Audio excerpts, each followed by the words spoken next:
Saat masa pandemi COVID-19 ini, saya tetap menjalankan tugas saya sebagai pengajar, yaitu dosen di salah satu kampus yang bernama STAM. Nah, ini adalah proses belajar yang saya lakukan bersama dengan mahasiswa jarak jauh melalui Zoom. Proses pembelajaran tetap berjalan dan salah satu mata kuliah yang saya bawakan adalah strategi pembelajaran. Selanjutnya, inilah presentasi dan tugas-tugas dari mahasiswa. Silakan menonton. Shalom, selamat pagi teman-teman yang terkasih dalam nama Tuhan Yesus Kristus. Saya Risa Juliani Handayan, dan pada kesempatan kali ini saya akan membagikan kepada teman-teman mengenai strategi pembelajaran. Di dalam proses pembelajaran kita memerlukan strategi sehingga tujuan dari pembelajaran yang kita lakukan boleh kita capai dan boleh berjalan secara efektif.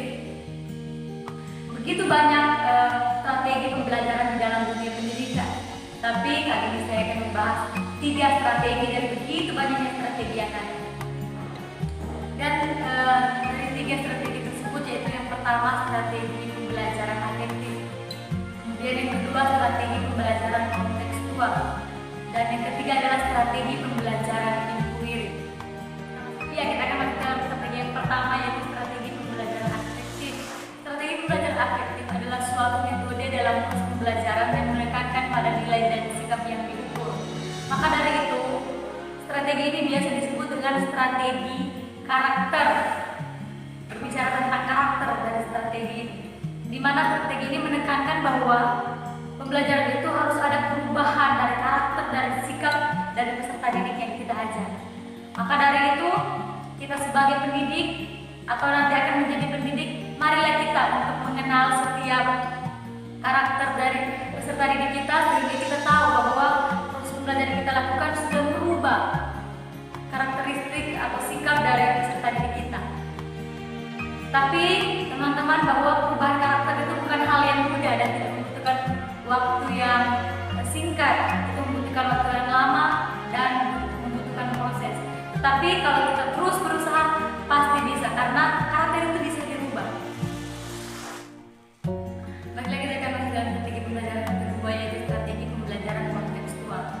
Strategi pembelajaran kontekstual adalah proses pembelajaran yang holistik atau mencakup keseluruhan dan terpadu atau kata lainnya menjadi satu, yang bertujuan membantu peserta didik memahami bahan ajar dan kemudian mengaitkannya dengan konteks kehidupan mereka.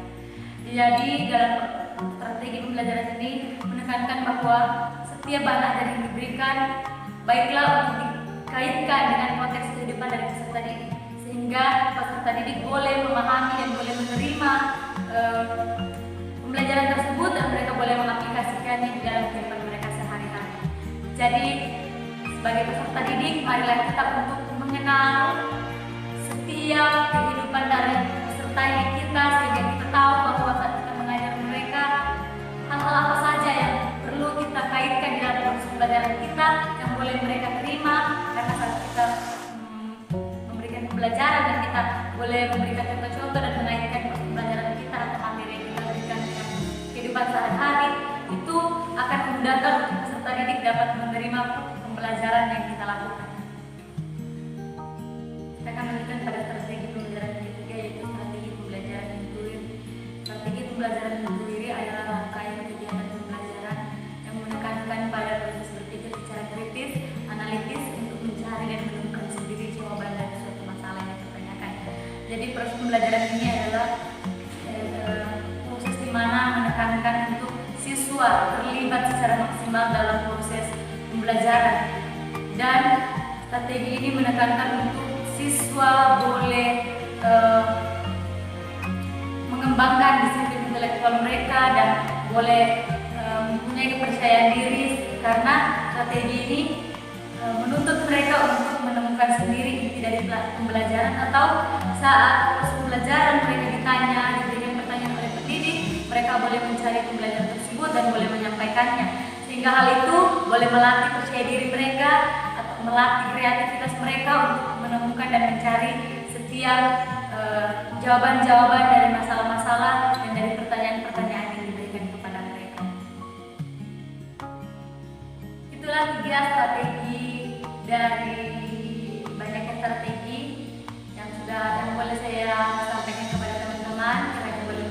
kita, dan saat kita nanti menjadi seorang pengajar boleh kita terapkan di dalam proses pembelajaran yang kita lakukan. Terima kasih.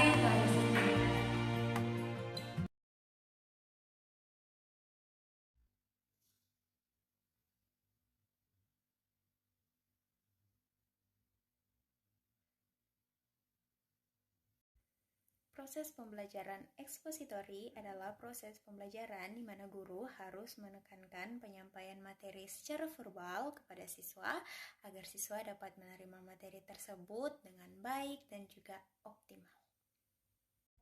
Strategi pembelajaran kontekstual adalah proses pembelajaran di mana guru harus mengaitkan antara materi dan juga kehidupan nyata siswa agar siswa dapat menerima materi tersebut dan dapat menerapkannya dalam kehidupan sehari-hari. Proses pembelajaran afektif adalah proses pembelajaran yang menekan pada nilai dan sikap yang diukur, dan hal ini membutuhkan kesadaran seorang yang tumbuh dari dalam. Jungle.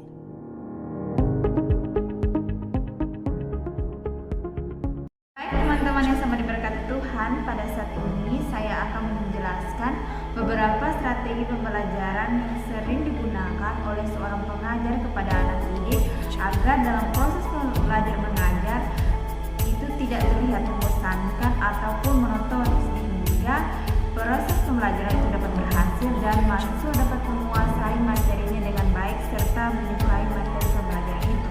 Yang pertama adalah strategi pembelajaran kooperatif. Adalah suatu rangkaian kegiatan yang dilakukan oleh siswa dalam kelompok-kelompok tertentu untuk mencapai suatu tujuan yang dirumuskan. Dalam strategi pembelajaran kooperatif biasanya menggunakan sistem pengelompokan, yaitu atau tim kecil yang terdiri atas 4 sampai 6 anak atau anak didik yang memiliki latar belakang kemampuan akademik, ras, suku, dan budaya yang berbeda, sehingga kita dapat mengetahui tujuan dari pembelajaran kooperatif, yaitu yang pertama, hasil siswa atau dalam bidang akademik meningkat, kemudian ia mampu menerima berbagai keragaman dari temannya dan dapat mengembangkan kemampuan sosial. Pembelajaran kooperatif dibutuhkan diskusi dan komunikasi agar bertujuan untuk siswa dapat saling memahami kemampuan mereka yang berbeda, saling berbagi pendapat, saling berbagi tentang bakat mereka, sehingga mereka dapat mengerti dan menghargai teman-teman mereka yang berbeda. Yang kedua adalah sistem pembelajaran ekspositori, yaitu rangkaian kegiatan dalam proses menyampaikan materi secara verbal dari seorang pengajar kepada anak didik, sehingga anak didik dapat menguasai pelajaran secara optimal. Dalam strategi pembelajaran ekspositori, materi yang disampaikan adalah secara langsung atau secara verbal, yaitu tutur kata lisan, sehingga proses atau strategi ini sering disebut dengan yang namanya ceramah.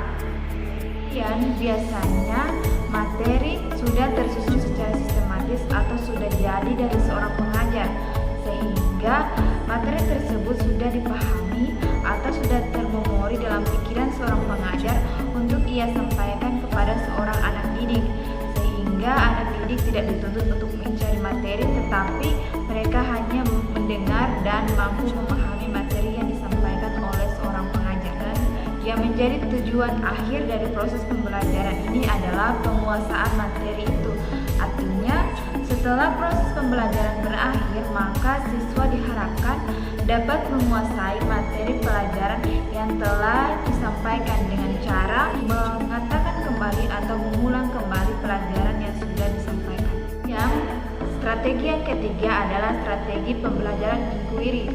Adalah rangkaian kegiatan yang menekankan proses berpikir secara logis dan analitis untuk mencari dan menemukan jawaban sendiri dari suatu masalah yang dipertanyakan atau suatu pelajaran yang diberikan oleh guru kepada siswa untuk mereka